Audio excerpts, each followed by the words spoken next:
celebrate sa 60th birthday ni mami ko. Gusto ko lang po sabihin, gusto ko sabihin sa mami ko, mami, thank you sa lahat. Kung hindi dahil sa mga sakripisyo mo, sa pagmamahal mo, sa pagpapalaki sa amin ng tama, wala kami kung saan kami nandun. Utang namin lahat sa iyo, me.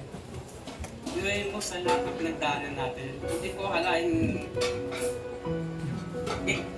giginawa ulit tayo. Nung nawala si Daddy, napakasakit talaga nun. Akala ko tuloy, kung saan na tayo pupulutin. Buti na lang talaga andyan yung profession mo.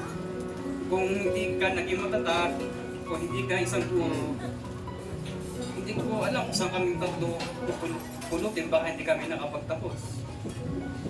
Tapos nung nagtatrabaho na ako, naisip ko, paano kaya minagic ni mami ito na pagtapos kami tatlo sa magandang eskwelahan? Hindi siya lang. In fairness, na pagtapos na kami tatlo, USD, Lasal, ICU. Hindi ko ma-imagine kung anong magic yung ginawa niya, kung paano niya kami tinaguyod, kung paano niya kami sinuportahan. Kaya ngayong gabi dapat deserve niya talaga lahat ko.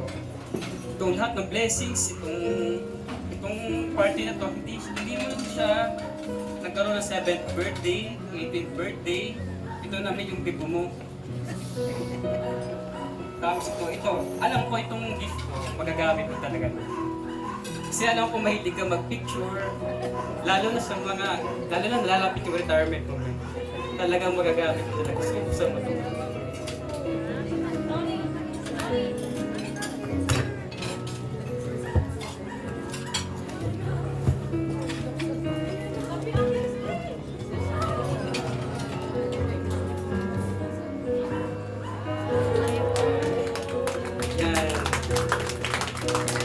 Hindi ka na ibabash ng mga na wala ko picture mo.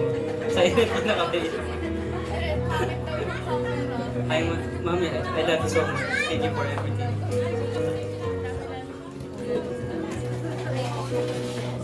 iPhone 15 Pro Max.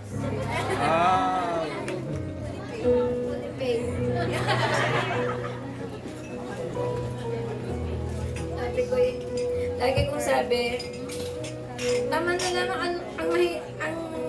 ang murang cellphone, tama na lang yun. Ako naman ay, basta ko may napapag-picture. Pero nung minsan, sabi sa akin sa church, Ma'am, papakita na yung cellphone Pangit ang i-picture. Pero ayoko pa rin. Maganda pa rin naman Kaya lang siguro ang daming laman. 14,000 ang aking mga pictures. Kaya siguro nagahang na. Salamat anak ko. Salamat. Kasi pinalaki ko rin with love and discipline. Sadya akong mas takot siya sa akin dahil ako'y guro. Pag sinabi ko, ito'y ito. Hindi pwedeng hindi ito.